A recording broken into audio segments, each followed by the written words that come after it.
শ্রীলঙ্কা সফরের জন্য ঐচ্ছিক অনুশীলন শুরু বৃহস্পতিবার 9 আর 11 তারিখ ক্রিকেটারদের করোনা পরীক্ষা।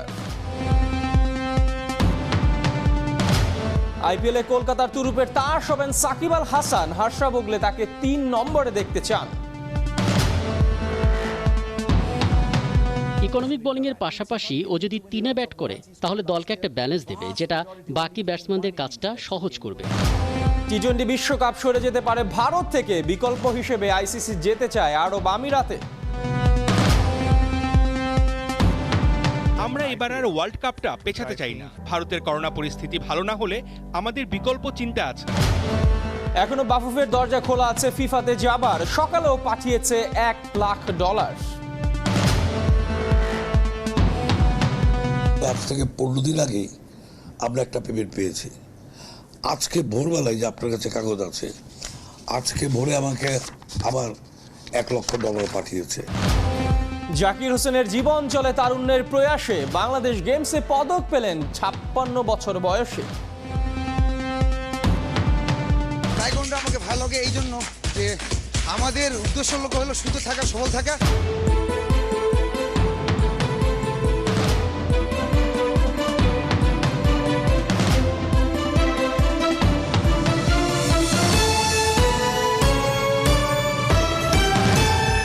সাউদি 71 খেলা যুগে আপনাদের সঙ্গে আছে আমি এহতিশাম সবুজ। শ্রীলঙ্কা সফরের ঘণ্টা বেজে গেছে। ক্রিকেটাররাও প্রস্তুতি শুরু করেছে। বৃহস্পতিবার ঐচ্ছিক অনুশীলন দিয়ে লঙ্কা মিশন শুরু করছে টাইগাররা। তবে দলগত অনুশীলন হবে শ্রীলঙ্কায় পৌঁছে 16 এপ্রিল থেকে। তার আগে 9 আর 11 এপ্রিল হবে ক্রিকেটারদের 2 দফা কোভিড পরীক্ষা। রিয়াসাদ আজিমের রিপোর্ট।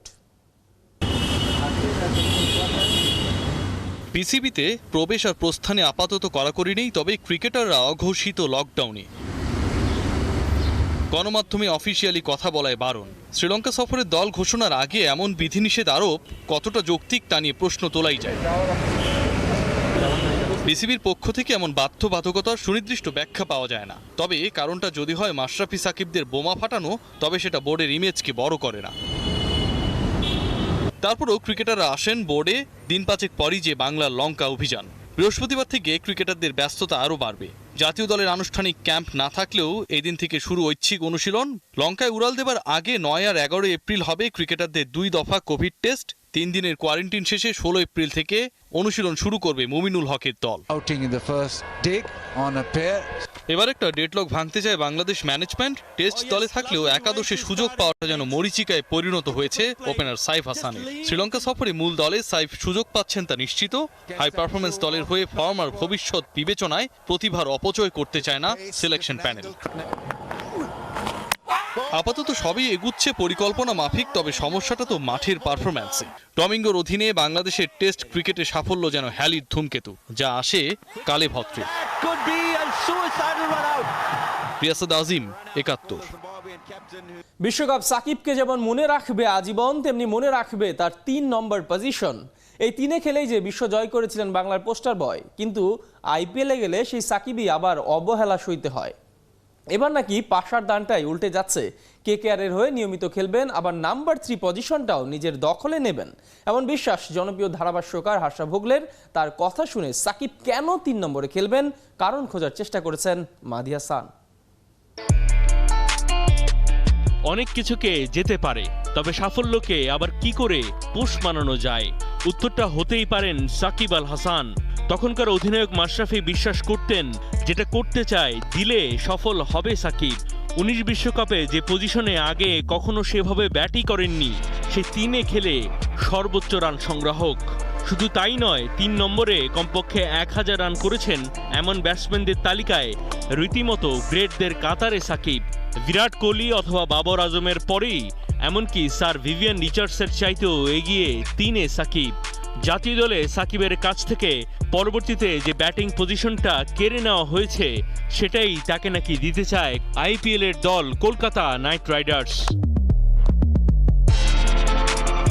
তারকার অভাব নেই যে ব্যাটিং লাইনআপে সেই কলকাতা টিমে 3 নম্বরে খেলবেন এমন গুঞ্জন তখন নন্দিত ধারাভাষ্যকার হর্ষা ভোগলে কোনো রাগঢাক ছাড়াই বললেন, ওখানেই খেলাও সাকিবকে। Nitish Rana as a counterfoil to the solidity of Shubman Gill, Then I see Shakib Al Hasan batting at 3. নারায়ণের সাম্প্রতিক ফর্মটা ভালো যাচ্ছে না, সাকিবকেই আমি একাদশে দেখতে চাই। ইকোনমিক বোলিংয়ের পাশাপাশি ও যদি 3-এ ব্যাট করে তাহলে দলকে একটা ব্যালেন্স দেবে, যেটা বাকি ব্যাটসম্যানদের কাজটা সহজ করবে। বিশ্বকাপে তো সাকিব দেখিয়েছে ও 3-এর কতটা যোগ্য। What does Shakib Al Hasan give you? He gives you a pedigree 3. Shakib Al Hasan মূল একাদশে সুযোগ পাবেন কি পাবেন না সেটা জানান দিবে সময়। তবে টিম ম্যানেজমেন্ট সূত্র বলছে, জাতীয় দলের অধিনায়কত্ব কিংবা কেকেআরের হয়ে আগে ট্রফি জেতার অভিজ্ঞতা সব মিলিয়ে নাইটদের থিঙ্ক ট্যাঙ্কদের একজন হবেন Shakib Al Hasan. X factor player. এবারের আইপিএলে কলকাতা দলের এক্স ফ্যাক্টর সাকিব আল হাসানই, ওর ভূমিকাটা গুরুত্বপূর্ণ হবে। I think that to this side he brings such a lot. I think he could well be the X factor for Kolkata this year. বিশ্লেষকরা বলছেন সাকিব আল হাসান শুরু থেকেই কলকাতা নাইট রাইডার্স একাদশে সুযোগ পাবেন, এমনকি 3-এ ব্যাট করার সম্ভাবনাও প্রবল। তবে তীব্র কম্পিটিশনে জায়গাটা ধরে রাখতে পারবেন কিনা সেটা নির্ভর করবে সাকিবের পারফরমেন্সের ওপর। যদি তাই হয়, চাপ সামলানো কিংবা পারফর্ম করার কাজটা তো সাকিব আল হাসানের বড় আপন পরিচয়। মাহাদি হাসান, 71। বদলে যেতে পারে 2021 টি-20 ওয়ার্ল্ড কাপের ভেন্যু। ভারতের বদলে এটি হতে পারে সংযুক্ত আরব আমিরাতে। মূলত করোনার কাছে আর হাঁটতে চায় না ক্রিকেট। এই মহামারী যতই বাধা হোক না কেন, আসছে ওয়ার্ল্ড কাপটা আর পরিবর্তন করতে চায় না আইসিসি। তাই অক্টোবর-নভেম্বরে ভারতে করোনা পরিস্থিতি ঠিক না হলে ক্রিকেটের বিশ্ব আসর চলে যেতে পারে সংযুক্ত আরব আমিরাতে। বিসিসিআই এর সাথে বৈঠক শেষে বিষয়টা জানিয়েছে আইসিসির প্রধান নির্বাহী। 150 কোটি মানুষের দেশ ভারতের আছে আলাদা একটা পরিচয়। ওরা ক্রিকেট ক্রেজি নেশন। একবার ভারতে সিরিজ খেলতে গিয়ে ওদের পাগলামিতে পড়েছিলেন সাউথ আফ্রিকান ক্রিকেটাররা। হৃদয় নিংড়ানো অনুভূতি ছিল প্রোটিয়াদের। Only place in the world that you'll find. आपको बचाने के लिए संपूर्ण लॉकडाउन होने जा रहा है। COVID-19 can be characterized as a pandemic. সেই ভারত এখন করোনায় জব্দ, আক্রান্তের দিক থেকে সারা বিশ্বে তৃতীয়। এমন ভয়াবহ অবস্থায় ক্রিকেট আর বিনোদন রসিকতাই মনে হবে। কিন্তু আসছে অক্টোবর-নভেম্বরেই যে ওদের কাঁধে টি-20 বিশ্বকাপ আয়োজনের দায়িত্ব। অস্ট্রেলিয়া থেকে সরিয়ে আনা এই আসরটা কি তবে ভারত থেকেও সরে যাবে? ওরা অন্তত তা হতে দিতে চায় না। আইসিসি আর বিসিসিআই এর বৈঠক শেষে এমনটাই জানা গেছে। তবে ক্রিকেটের নিয়ন্ত্রক সংস্থার নাকি বিকল্প ভাবনাও আছে। আমরা এবার আর ওয়ার্ল্ড কাপটা পেছাতে চাই না। হাতে যেহেতু সময় আছে, আর একটু অপেক্ষা করতে চাই। বিসিসিআই এর সাথে কথা হয়েছে। ভারতের করোনা পরিস্থিতি ভালো না হলে আমাদের বিকল্প চিন্তা আছে অন্য দেশে আয়োজন করার। অন্য দেশটা সংযুক্ত আরব আমিরাত। এখনো ওরা শক্ত হাতে করোনা পরিস্থিতি মোকাবেলা করে যাচ্ছে। দেশে সংক্রমণের হারও অনেক নিচে। তবে পূর্ব নির্ধারিত ভারতেই আয়োজনের শেষ চেষ্টা করবে আইসিসি। তাই ওদের কড়া নজর থাকছে আসন্ন আইপিএল আয়োজনে। ধরা হচ্ছে ইন্ডিয়ান প্রিমিয়ার লিগেই তাই ভাগ্য ঝুলে আছে ভারতের টি-20 বিশ্বকাপ আয়োজনের। ইহতেশাম সবুজ, 71। বিতর্কের আরেক নাম তসলিমা নাসরিন। এবার তার বেফাঁস মন্তব্যে তোলপাড় পুরো ক্রিকেট দুনিয়া, বিশেষ করে ইংলিশ ক্রিকেটাররা হয়েছে বেসরব। ক্রিকেটার না হলে মঈন আলী নাকি যোগ দিতেন জঙ্গি সংগঠন আইএসএ। এমনই এক মন্তব্য করেন বাংলাদেশের বিতর্কিত এই লেখিকা। যদিও চাপের মুখে শেষ পর্যন্ত বাধ্য হয়েছেন সেই টুইটটা সরিয়ে নিতে। বিস্তারিত কোহিনুর কণার রিপোর্টে। মঈন আলী একদিকে যেমন একজন দুর্দান্ত ক্রিকেটার, অন্যদিকে তেমন ধর্মপ্রাণ মুসলমান। ইসলামের সাথে সাংঘর্ষিক সব কিছু থেকেই এড়িয়ে চলেন সবসময়। আর এই কথা অজানা নয় কারো। এবারে আইপিএলে চেন্নাই সুপার কিংসের হয়ে খেলবেন মঈন। বরাবরের মতো জার্সি থেকে অ্যালকোহল সংস্থার লোগো তুলে নিতে অনুরোধ জানান এই ইংলিশ অলরাউন্ডার। বিষয়টা মেনেও নেয় সিএসকে। এর আগেও রয়্যাল চ্যালেঞ্জার্স বেঙ্গালুরুর হয়ে খেলার সময়ও দলটা তার ধর্মীয় আবেগ অনুভূতির প্রতি পূর্ণ শ্রদ্ধা জানায়। ঘটনা যখন এখানেই শেষ, তখন সরব বাংলাদেশের বিতর্কিত লেখিকা তসলিমা নাসরিন। এক টুইটে লেখেন, যদি মঈন আলী ক্রিকেটে না আসতো তবে নিশ্চিত সে সিরিয়ায় গিয়ে আইএসের সাথে যোগ দিত। এরপরই ইংলিশ ক্রিকেটে এই নিয়ে শুরু হয় তোলপাড়। জোফ্রা আর্চার, সেম বিলিংস থেকে শুরু করে ইংলিশ ক্রিকেটাররা ক্ষুব্ধ হয়ে ক্ষোভ ঢালে সামাজিক যোগাযোগ মাধ্যমে। আর্চার তো তসলিমাকে এক হাত নিয়েছেন, পাল্টা টুইট করে লিখেছেন, আপনি ঠিক আছেন তো? আমার তো মনে হয় না।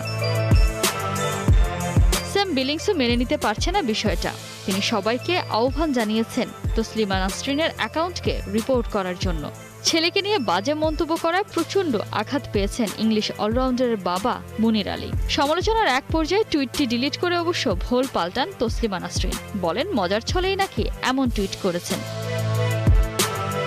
পিছু লোকে কিছু বলবেই, তবে যখন এই ধরনের মানুষের নামের সাথে বাংলাদেশ নামটা জড়িয়ে থাকে তখন তা হয় চিন্তার কারণ। কেননা মুখের বুলি আর বন্দুকের গুলি অপব্যবহারে দুটোই তো সমান প্রাণঘাতী। কোহিনুর কণা, ৭১।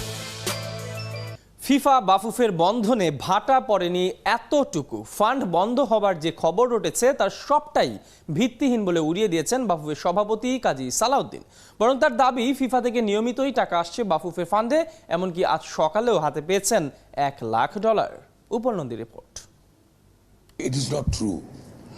আপনার ফিফা এফসি যারা আমাদেরকে রেগুলার বছর পর বছর টাকা দেয় তারা তাদের কতগুলো কোয়ারিজ থাকে, তো কোয়ারিজ তো থাকতেই পারে, কোয়ারিজ আমরা উত্তর দিব।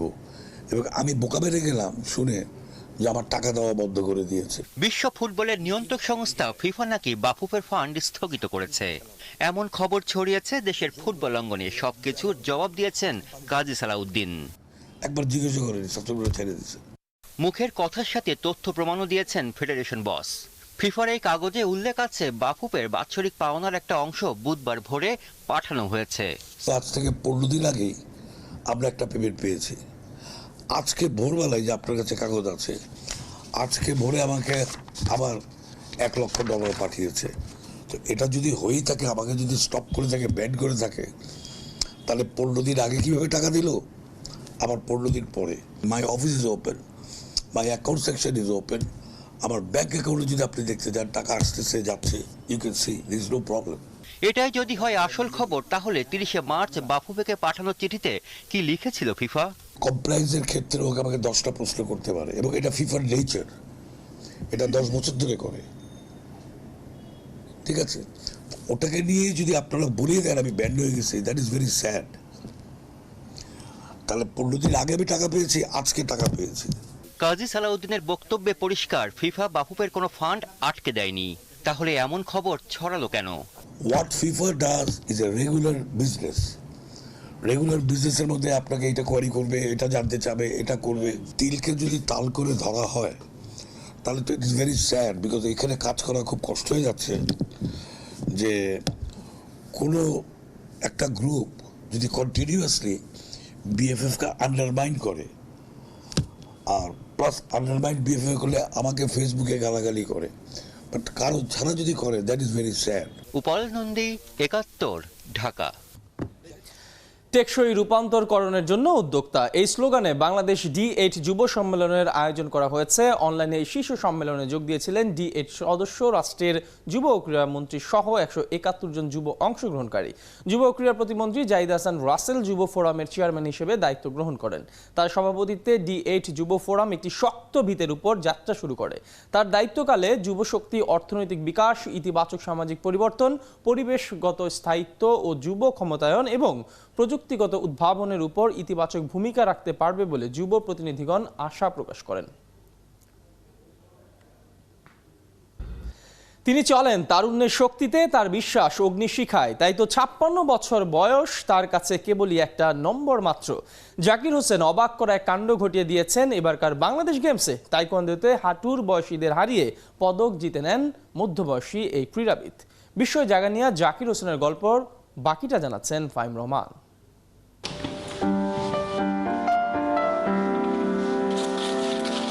হয়তো ভাবছেন ব্যাগ গুছিয়ে বৃদ্ধাশ্রমের দিকে এগোচ্ছেন এই ভদ্রমহিলা। না, একেবারেই না। বয়সকে বৃদ্ধাঙ্গুলি দেখিয়ে তিনি কি করতে চলেছেন নিজের চোখেই দেখুন। 92 বছর বয়সেও এভাবেই জিমন্যাস্টিক্সে জীবনের আনন্দ খুঁজে পেতেন জোহান্না কোয়াস। শুধুমাত্র ফ্লোর এক্সারসাইজেই না, প্যারালাল বারেও দিব্যি ধরে রাখতেন শরীরের নিয়ন্ত্রণ। 103 বছর বয়সে সোজা হয়ে দাঁড়িয়ে থাকাই দায়। যুক্তরাষ্ট্রের লুসিয়ানার হকিন্স তো 100 মিটার দৌড়েই নেমে গিয়েছিলেন। রেকর্ড গড়েই সেই দৌড় শেষ করেছিলেন। 2019 সাল পর্যন্ত নিয়মিত অংশ নিয়েছেন সিনিয়র সিটিজেনদের গেমসগুলোতে। 99 বছর বয়সে সুইমিং পুলে নেমে রেকর্ড করেছিলেন অস্ট্রেলিয়ার জর্জ করনস। তিনিও প্রমাণ করেছিলেন বয়স সে তো কেবলই সংখ্যা। তবে বাংলাদেশের ক্রীড়াঙ্গনে এ ধরনের উদাহরণ এতদিন খুব একটা দেখা না গেলেও এবারের বাংলাদেশ গেমসে 56 বছর বয়সে চমক দেখালেন জাকির হোসেন। বাংলাদেশ গেমসের তায়কোয়ান্দোতে তিনি শুধু অংশই নিলেন না, তরুণদের সাথে টেক্কা দিয়ে পদকও জিতলেন। 6.70 স্কোর করে যৌথভাবে ব্রোঞ্জ জিতেছেন দিনাজপুর জেলা ক্রীড়া সংস্থার এই তায়কোয়ান্দোকার। এর আগেও একবার জাতীয় পর্যায়ে পদক জিতেছিলেন তিনি, সেটা 10 বছর আগে। পরিবার প্রথমাবস্থায় নেগেটিভিটি নিয়েছিল, কিন্তু এখন তারা বুঝতে পেরেছে যে আসলে প্র্যাকটিস ম্যাক্সিমাম পারফেক্ট। দিনাজপুর জেলার সদর উপজেলায় জাকির হোসেনের বাড়ি। পেশায় তিনি একজন শিক্ষক। তফিউদ্দিন মেমোরিয়াল হাই স্কুলে গণিতের ক্লাস নেন জাকির হোসেন। ফাইম রহমান, 71।